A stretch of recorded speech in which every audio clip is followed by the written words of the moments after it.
સુરતમાં ડોક્ટર હર્ષ પંડ્યા આપઘાત કેસમાં રેગિંગ 4 સિનિયર તબીબો દ્વારા સતત રેગિંગ કરવામાં આવ્યું હતું। કોલેજ તંત્રે ચારેયને તાત્કાલિક સસ્પેન્ડ કર્યા છે। 6 મહિના માટે ટીચિંગ એક્ટિવિટીઝમાંથી દૂર કરાયા છે। હોસ્પિટલ અને હોસ્ટેલમાં પ્રવેશ પર પ્રતિબંધ મુકાયો। તમામ શૈક્ષણિક પ્રવૃત્તિઓથી પણ દૂર કરાયા છે। ગઈકાલે સુરત સિવિલ હોસ્પિટલમાં રેસિડેન્ટ ડોક્ટર જે આપઘાત કર્યું તે કેસમાં મોટો ખુલાસો સામે આવ્યો છે। ખાસ કરીને વાત કરીએ જે રેસિડેન્ટ ડોક્ટર છે એને રેગિંગ કરવામાં આવ્યું છે સામે આવ્યું છે। ખાસ કરીને વાત કરીએ છીએ હાલ અમે જે મેડિકલ કોલેજ સુપ્રિન્ટેન્ડન્ટ એટલે કે ડીન ઓફિસ છે ત્યાં ઉપસ્થિત છે, પણ હાલ વાત કરી શકીએ કે જે હિસાબે આ આખી ઘટના બની છે કશે ને કશે એક સિવિલ હોસ્પિટલ માટે એક સર્જનાક ઘટના છે। ખાસ કરીને આમાં મંત્રી પ્રફુલ પાનસરિયા છે એ પણ આમાં ઓર્ડર આપી દીધું છે તપાસ માટે। અને ખાસ કરીને જે વાત કરીએ છે સુરતમાં જે નવી સિવિલ હોસ્પિટલમાં જે સિનિયર જે 4 ડૉક્ટરો છે એના દ્વારા રેગિંગ કરવામાં આવ્યું છે। ખાસ કરીને જે મહિલા 1 મહિના માટે 6 મહિના માટે એ લોકોને સસ્પેન્ડ પણ કરી દેવામાં આવ્યું છે। ના જે વાત કરીએ સુરત નવી સિવિલ હોસ્પિટલમાં જે ડૉક્ટરો છે એ કશે ને કશે વાત કરીએ કે જે હિસાબે જે ડીન ઓફિસ છે ત્યાં કોઈ દેખાતું પણ નથી। જે ડૉક્ટરોને દેખરેખ કરતા જે ડીન ઓફિસ છે જોઈ શકાય છે આ ડીન ઓફિસમાં હાલ 10:30 ઉપર સમય થઈ ગયું છે, હજી સુધી કોઈ આવ્યો નથી। ને ખાસ કરીને વાત કરીએ જે હિસાબે હાલ આ ડીન ઓફિસની વાત કરીએ જે લોકો છે જે ડૉક્ટરો છે એ કશે ને કશે હેરાન પરેશાન છે।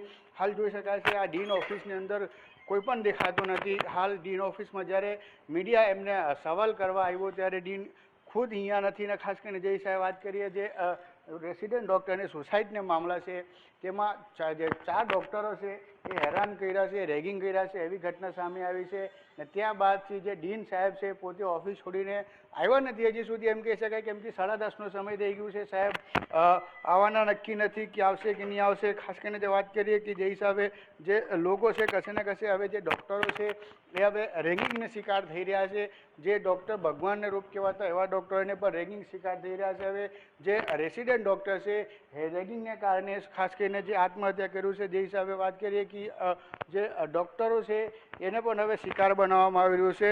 કાકા આપનું શું નામ છે સાહેબ? કેટલા વાગે આવશે ને હમણાં સાહેબ? 10:30 વાગે જાય આવશે ક્યારે આવશે? આવશે ને હમણાં આવતા જશે। રોજની આવી જ સમય હોય છે? હા આવી જાય છે। કેટલા વાગે આવે સાહેબ? 10:30 11 અંદર આવી જાય સાહેબ। 10:30 11 વાગે? હા હાજી 10:30 ઉપર થઈ ગયું સાહેબ? હા પણ આવશે ને સાહેબ? આવશે એટલે કેટલા વાગે આવે સાહેબ? એ તો મેં થોડું ટાઈમ કહી શકું સાહેબ। ખાલી તમને પૂછું છું, તમે તો નહીં કહી શકો પણ ખાલી પૂછું છું તમારા સાહેબ કેટલા વાગે આવે એમ? આવશે હમણાં આવશે એમ?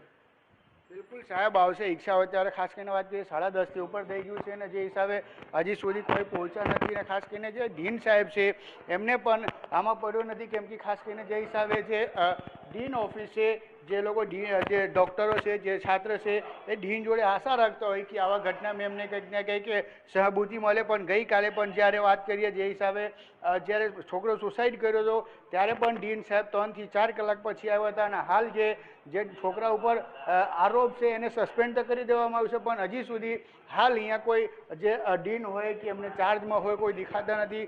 જે 10:30થી વધારે સમય થઈ ગયું તોય હજી છતાં જે લોકો છે કશે ને કશે જે ડીન છે એમનો મનમાની ચાલી રહ્યું છે એવું લાગે છે, કેમ કે હાલ જે સમય જોઈ શકાય તો 10:40 થઈ ગયા છે તોય હજી સુધી જે ડીન સાહેબ છે એમને ખબર નથી। ને હાલ કહીને જે હિસાબે આખી મામલા છે જે સુસાઇડ મામલા છે આપઘાતના મામલા છે જેમાં 4 ડૉક્ટરોને 6 મહિના માટે સસ્પેન્ડ કરી દેવામાં, પણ હાલ જે ડીન સાહેબ છે એ કશે ને કશે અંતર્ધ્યાન થઈ ગયા છે, દેખાતા નથી ઓફિસ હોસ્પિટલમાં ના, જેનાથી લોકો યાસ લગાવતા હોય કે ડીન સાહેબ આમાં કંઈક તો ન્યાય આપશે, પણ ડીન સાહેબ પોતે જ નથી ન્યાય શું આપશે એમને દેખાઈ શકે છે। કેમેરામેન શોએબ શેખ સાથે દીપક રામન, ન્યૂઝ સુરત।